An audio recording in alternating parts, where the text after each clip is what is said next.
बुद्ध का परिचय वह कौन थे?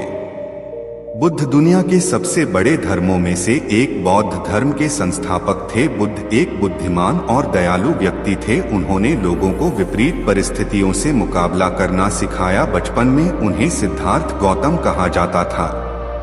सिद्धार्थ गौतम एक राजकुमार थे जो ईसा पूर्व 6ठी और 4ठी शताब्दी के बीच रहते थे। उनका जन्म नेपाल और भारत के बीच की वर्तमान सीमा पर हुआ था। हालांकि उनके बारे में कई किंवदंतियां हैं, लेकिन उनके जीवन के बारे में कुछ भी निश्चित रूप से ज्ञात नहीं है। ऐसा माना जाता है कि वह उम्र, बीमारी और मृत्यु के प्रभाव से मुक्त होकर विलासिता में बड़े हुए हैं। गौतम बुद्ध बच्चों के लिए भगवान बुद्ध की कहानी एक समय की बात है।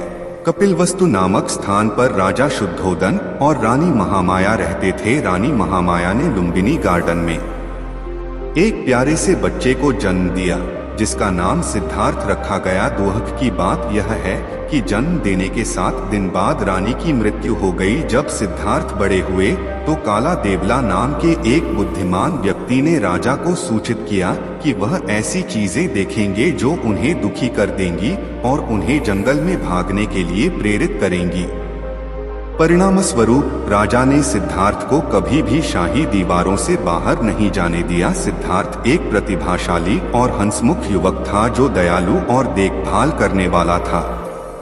एक दिन सिद्धार्थ और उनके चचेरे भाई देवदत्त पैदल जा रहे थे। देवदत्त ने एक हंस को देखा और उसे वहीं मार गिराया। जब सिद्धार्थ ने घायल पक्षी को देखा तो वह घबरा गए। उसने अपने शरीर से तीर निकाला और घाव पर कुछ जड़ी बूटियां लगाई। देवदत्त पक्षी चाहता था क्योंकि उसने उसे गोली मार दी थी, लेकिन सिद्धार्थ ने मना कर दिया। परिणामस्वरूप वे अदालत चले गए। दरबार में बुद्धिमान व्यक्ति ने कहा कि हंस उसका है जिसने उसे बचाया, उसका नहीं जिसने उसकी जान लेने का प्रयास किया। राजकुमार परिपक्व होकर एक युवा व्यक्ति बन गया। राजा शुद्धोदन ने उनकी शादी प्यारी राजकुमारी यशोधरा से कर दी। राजा ने सोचा कि जब सिद्धार्थ का विवाह होगा तो वह कभी अपना घर नहीं छोड़ेंगे। दूसरी ओर सिद्धार्थ को महल में असंतोष महसूस हुआ। चलो महल के बाहर घूमने चलते हैं। उन्होंने एक दिन अपने नौकर चन्ना से आग्रह किया। रास्ते में राजकुमार को एक बुजुर्ग व्यक्ति मिला जो झुका हुआ था। राजकुमार का पहले कभी किसी बुजुर्ग व्यक्ति से सामना नहीं हुआ था। उन्होंने कहा, वह क्या है? चन्ना, यह एक बुजुर्ग सज्जन है। चन्ना ने कहा, एक दिन राजकुमार हम सभी बुजुर्ग होंगे। राजकुमार व्याकुल होकर अपने महल में लौट आया। कुछ दिनों बाद सिद्धार्थ फिर बाहर चले गए। इस बार उनका सामना एक बीमार व्यक्ति से हुआ जो पीड़ा से कराह रहा था। वह आदमी क्यों रो रहा है? सिद्धार्थ को आश्चर्य हुआ। उसने पहले कभी किसी बीमार व्यक्ति को नहीं देखा। चन्ना ने जवाब दिया, वह अस्वस्थ हैं और गंभीर दर्द के कारण कराह रहे हैं। सिद्धार्थ दुखी होकर महल लौट आए। अगली बार जब सिद्धार्थ बाहर निकले तो उन्होंने देखा कि लोगों का एक समूह एक शव को घसीट रहा है। एक दिन हम सब मर जाएंगे। चन्ना ने सिद्धार्थ को समझाते हुए कहा कि वह एक मृत व्यक्ति को देख रहे हैं। सिद्धार्थ जानते थे कि उनके पिता ने उन्हें इन खतरों से सुरक्षित रखने के लिए महल में रखा था। क्या हम सभी को बूढ़ा, बीमार और मरना होगा? उसे मन ही मन आश्चर्य हुआ। क्या कोई अन्य विकल्प नहीं दिखता? सिद्धार्थ एक बार फिर चले गए।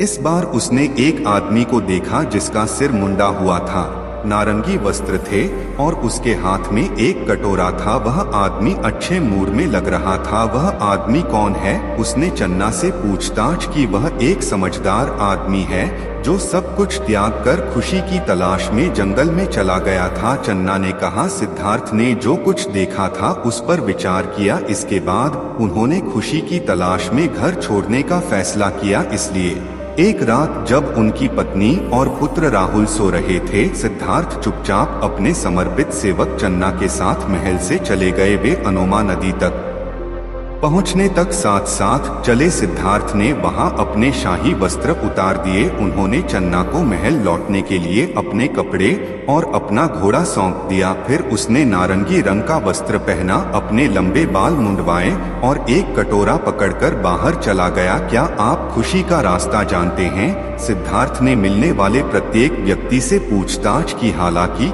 कोई भी उसे बता नहीं सका। अंत में वह एक बोधि वृक्ष के नीचे बैठ गए और समस्या को स्वयं हल करने का प्रयास किया। उन्होंने ध्यान करना शुरू कर दिया। कई दिनों के बाद उनकी यात्रा खत्म हुई। लोग उन्हें गौतम बुद्ध के रूप में संदर्भित करने लगे, क्योंकि वह एक ज्ञानी व्यक्ति के रूप में परिपक्व हो गए थे। बुद्ध सभी जानवरों का पालन पोषण करते थे और उनके साथ दयालुता का व्यवहार करते थे। उनके ईर्ष्यालु चचेरे भाई देवदत्त ने एक बार बुद्ध पर हमला करने के लिए जंगली हाथियों को भेजा। दूसरी ओर हाथियों ने बुद्ध को देखते ही उनके सामने घुटने टेक दिए। गौतम बुद्ध के बड़ी संख्या में अनुयायी थे। वह एक स्थान से दूसरे स्थान पर जाते रहे और जो कुछ उन्होंने सीखा था उसे दूसरों के साथ साझा किया। उनके शिष्य संघ समूहों में विभाजित थे। उन्होंने इस बात की वकालत की कि जो कुछ भी उसके पास है उससे संतुष्ट रहकर और सभी प्राणियों के साथ दयालुता का व्यवहार करके आनंद प्राप्त किया जा सकता है। जब बुद्ध कपिलवस्तु लौटे तो उनके पिता, पत्नी और पुत्र के साथ साथ कई अन्य लोगों ने उनका स्वागत किया। आनंद उनके रिश्तेदारों में से एक बुद्ध के समर्पित अनुयायी बन गए और उनके बड़े होने पर उनकी देखभाल करने लगे। बुद्ध अगले 45 वर्षों तक उपदेश देते रहे। उस समय वह पहले से ही 80 वर्ष के थे। अंत में कुशिनारा में वह साला पेड़ों के नीचे लेट गए और अपनी आखिरी सांस छोड़ी।